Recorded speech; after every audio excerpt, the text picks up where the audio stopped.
On February 28th, Trump and Zelensky's meeting ended in a disaster. I haven't ever seen this kind of summit before. Okay, you've already seen a lot of news about this meeting, especially the suit. Why don't you wear a suit? You're at the highest level in this country's office and you refuse to wear a suit. Just want to see if do you own a suit? Yeah, that was weird. The guy, who is known as a right-wing reporter, shouldn't have asked that way. Also, someone might criticize Trump and J.D. Vance for being disrespectful. Anyway, it's not the important part. That didn't ruin the meeting. The crucial part is on the other side. What kind of diplomacy, J.D., you are speaking about? What do you mean?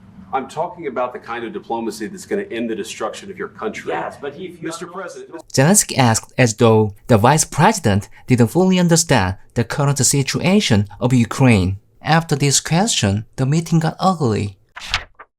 Some might be wondering why a Korean is talking about this meeting. You are not a Ukrainian or a US citizen. But I know exactly what's happening right now. From Russia's perspective, Korea is the east end and Ukraine is the west end. That's why I have a better understanding of the situation surrounding this war. Okay, getting back to the point, Zelensky, J.D. Vance, and President Trump had a heated argument. But in the end, Trump finally spoke his mind to Zelensky. Because let me tell you, you don't have the cards. With us, you have the cards. But without us, you don't have any cards. Doesn't Zelensky have any cards to negotiate with Trump? I guess Trump thought Zelensky had only one option, an immediate ceasefire. During the meeting, President Trump repeatedly talked about soldiers being killed in the war and wanted to stop it. But soldiers being killed, you're losing thousands of soldiers. So on both sides, we're losing a lot of soldiers, and we want to see it stop. Do you understand what that means? Trump didn't take a side between Ukraine and Russia. He said we are losing a lot of soldiers on both sides. Both sides? It means he didn't want to give full security guarantees to Ukraine. He was just trying to stay in the middle. However, Zelensky spoke in a completely different way from what Trump intended. Because he is a killer and terrorist. And of course, no compromises with the killer about our territories, but it will be later. He was saying Putin is a killer and a terrorist. There are no compromises with the killer. No compromises? What does that mean? Trump wanted a ceasefire, but didn't Zelensky have any intention of negotiating with Russia? In this point, I didn't get it. Before the summit, key staff members from both countries coordinate the topics to be discussed. Then, the president held a formal meeting. Wasn't a ceasefire arranged in advance? Okay, one thing I know for sure. He was invited to sign the agreement on the minerals deal, not a ceasefire. But in the meeting, what Trump wanted most was not the minerals deal, a ceasefire. Unfortunately, Zelensky didn't realize the card he only had. From a Korean perspective, Zelensky mistakenly believed he had two cards. First, Ukraine holds the line against Russia. Because we really defend Europe for today. All Europeans really recognize that we are defending the line. It's true, Ukraine is the front line between Russia and Western Europe. And also, the United States is in NATO, but it's not geographically part of Europe. So Trump, he thinks different. Ukraine is not fighting on behalf of the United States. It was the first mistake Zelensky had made. Second, minerals deal. Zelensky went to the White House to sign the minerals deal.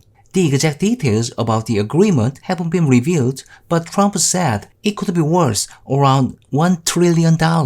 Actually, we don't know that yet. $1 trillion? The valuation of natural resources is ambiguous. There are multiple factors involved in development, and if we add development costs, the estimated value can change at any time. Well, I guess I can figure out President Trump's strategy. He is originally a businessman. He is good at numbers. Trump surely knows that it's uncertain how much profit can be made through the minerals deal. However, if the minerals deal is made with Ukraine, America's influence will continue.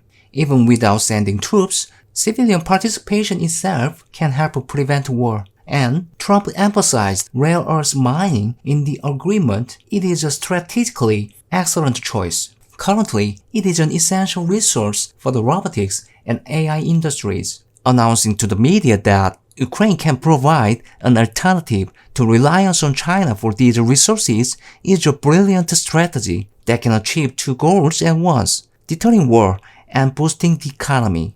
Maybe, at this point, Zelensky seems to have misunderstood the situation. Through the Minaj deal, he might have thought the US would gain more than it spent on military aid to Ukraine. However, this is a clear miscalculation. As I said, Trump is a businessman. The profit from the Minaj deal is uncertain. This means Trump's priority is a ceasefire, not the agreement itself. Why? From the beginning of the Russia-Ukraine war, the US has provided $69 billion in military aid. That's half of the total military assistance given to Ukraine. In other words, if a ceasefire is reached, the US could either reduce or stop its aid. This is the most practical way to save money. Now, Ukraine has agreed to the US proposal for a 30-day ceasefire with Russia. In reality, it was the only card Zelensky had. I wonder if Zelensky still believes that Ukraine is holding the line on behalf of Europe and the United States. Trump doesn't see it that way, since he is only focused on economic matters. Does that mean he doesn't care about the war in Europe? Or does he not care about Ukraine simply because he is close to Putin? If you think that way, you are missing America's real strategic stronghold. In reality, the boundary of the US has drawn between Russia and Western Europe is different. Does anyone know where that is? It's Poland. I will continue this in the next episode. See you next time. Bye bye.